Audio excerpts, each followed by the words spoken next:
When the bank flags your card buying physical that isn't a glitch or safety check, you hit a tripwire stacker. It's a silent alarm that the fiat system is locking the gates. No press release, no vote, just a hard stop. This is how actual capital controls launch, not with breaking news, but with freeze-outs, quiet denials, and the system going dark on your wealth exit. Imagine the scene, late-night raid on the metals. You're on a major bullion site, premiums, decent spot tamped down. You aren't speculating, you're swapping shrinking fiat for real ounces. You hit pay, and boom, rejected. System claims insufficient funds, a total lie. You check the banking app, digits are there. You try again, denied. The banks are firewalling your exit into sound money while gaslighting you about your own balance. You ring the bank. After the hold, the story shifts. High-risk merchant, then security review. Nobody admits why stacking real assets is risky. Nobody names the rule you tripped. Push for answers and they stonewall you. This is where the average normie shrugs and walks away. That is a massive mistake. Institutions don't glitch. They react to threats. The motive is clear. Capital is fleeing the ledger. Every ounce you stack is a vote of no confidence in debt notes. The media ignores it, but bank risk algos are screaming red. The system's counter-move is totally predictable. Add enough friction to stop the bleeding. It's not fraud protection, it's gatekeeping. When the fiat Ponzi wobbles, they don't warn. They silently tighten screws and let you blame yourself. Monetary history proves this. Capital controls always begin as small, vague glitches that provide just enough plausible deniability. The silver isn't the point, it's the canary in the coal mine. The key is the timing and what it reveals about the coming reset. Grasp that, and the transaction decline screen stops looking like a banking error and starts looking like a systemic red alert warning. If you're stacking type 1 to load chapter 2 or 2 to fold. If you want hard truth about sound money instead of mainstream fluff, smash that subscribe button and drop your raid report in the comments. We really need to hear from the community. To see the truth, ignore their excuses and track the data. Banks cry fraud prevention. But fraud doesn't spike globally on one specific asset class across every major lender simultaneously. That level of coordination only happens when the central planners shift the rules at the actual system level. The alerts didn't come from the financial news, they came from the stacker forums, rejected buys, identical security prompts, various banks' exact same script. Initially, we shrugged it off. Then the reports piled up. What seemed like random glitches morphed into a clear pattern. Different dealers, different cards. Same result. Your fiat is stuck. Declined with absolute zero valid reason provided. This is how the digital cage is built. Silently via code. No decree, no vote. Merchant category codes get flagged. Algos get tweaked and the freeze is immediate. The herd never notices the fence moving in. They just feel new friction on their transactions and assume it's a personal banking issue, not a blockade. Check what still works. Buying overpriced baubles approved, consumer junk cleared. Streaming subscriptions instant.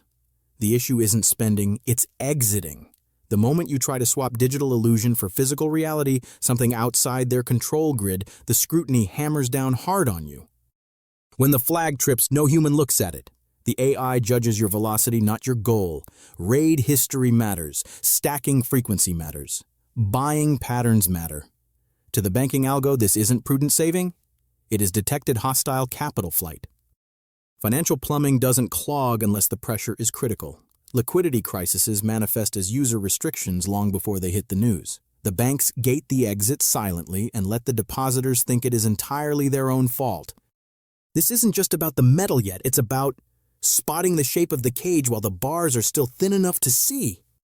Let's discuss the timing, which is never random. This clampdown didn't happen in isolation or creep in over decades. It spiked suddenly and went viral across the sector. That velocity is the tell. Banking protocols only pivot this aggressively when systemic stress hits a critical and dangerous breaking point. Behind every decline is a risk engine, and behind that engine is institutional terror. They aren't scared you'll lose money on rounds. They're terrified of a liquidity drain. They're scared for their collateral. They panic at the thought of the herd realizing that holding fiat currency is a losing game and finally deciding to just dump it all today. When faith in fiat cracks, habits shift. Stackers don't broadcast. They raid. They move silently, one tube at a time, swapping pixels for physical weight that has no counterparty risk.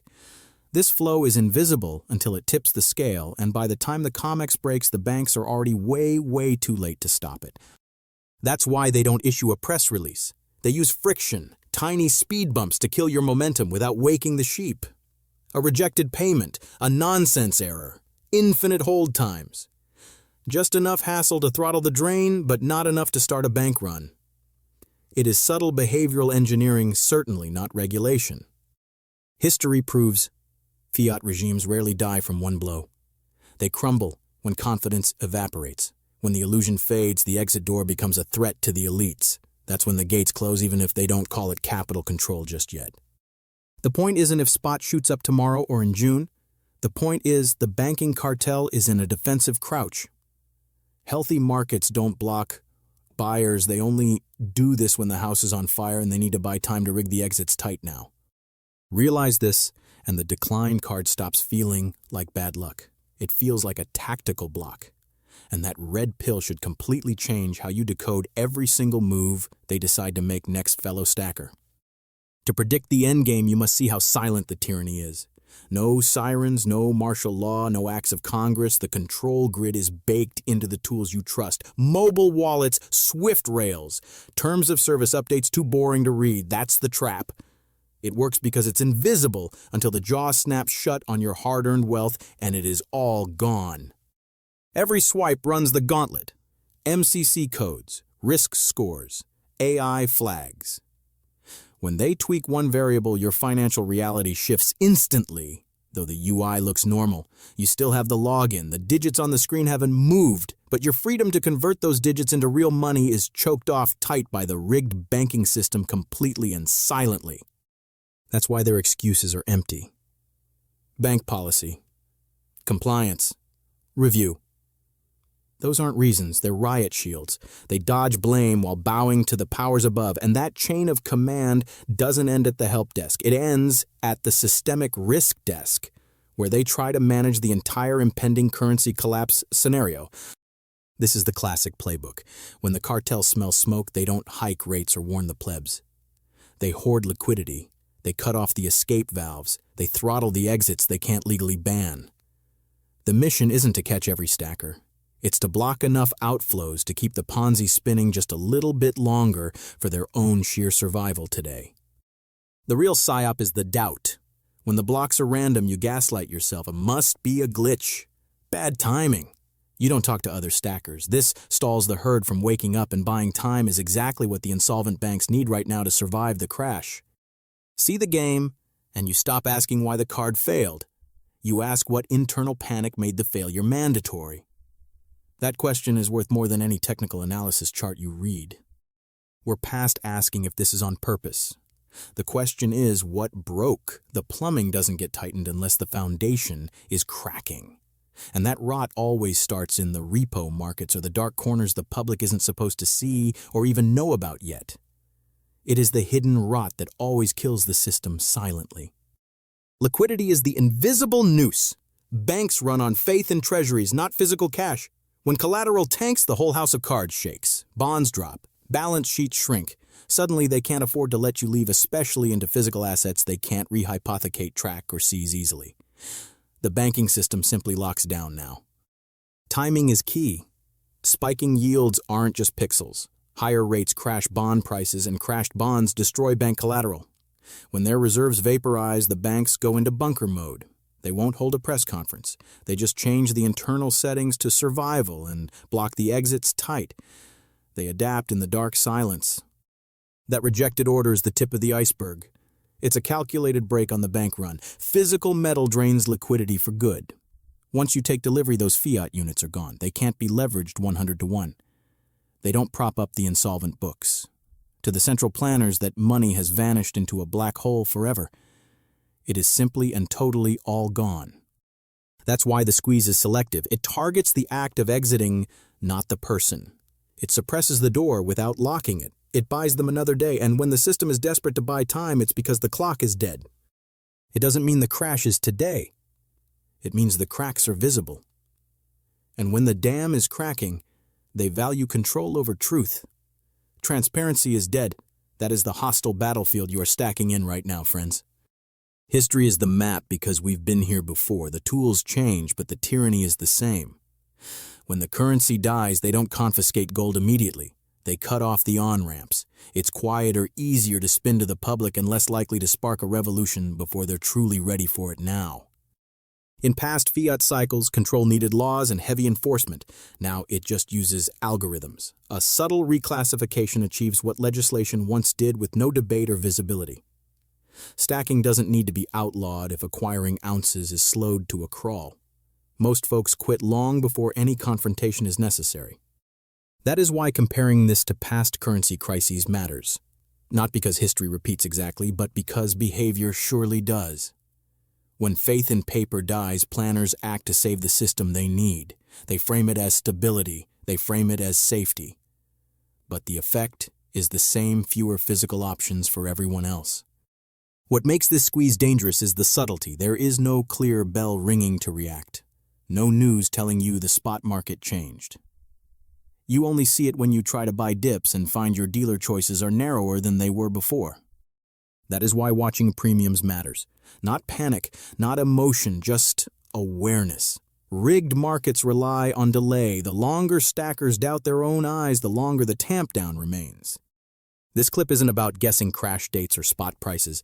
It's about truly grasping the macro setup. And setups like this reward steady stacking, not panic buying. Now we need to widen the lens because this suppression doesn't exist in isolation.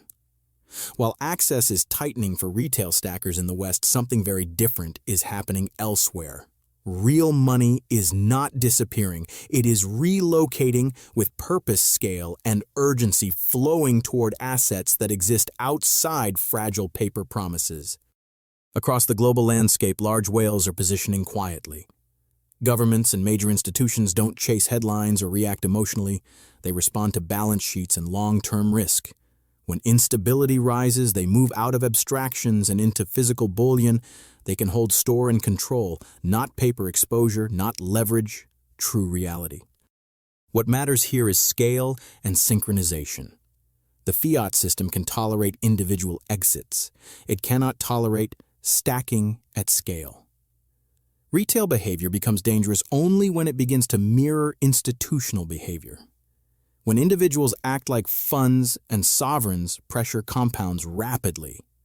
That is when the restrictions accelerate. This creates a widening divide that most people don't notice until it's permanent. One group stacks early quietly and with access.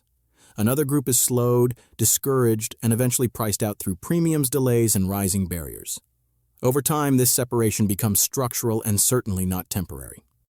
This is not about fairness or morality. Under stress, fiat systems don't optimize for fairness. They optimize for survival and control.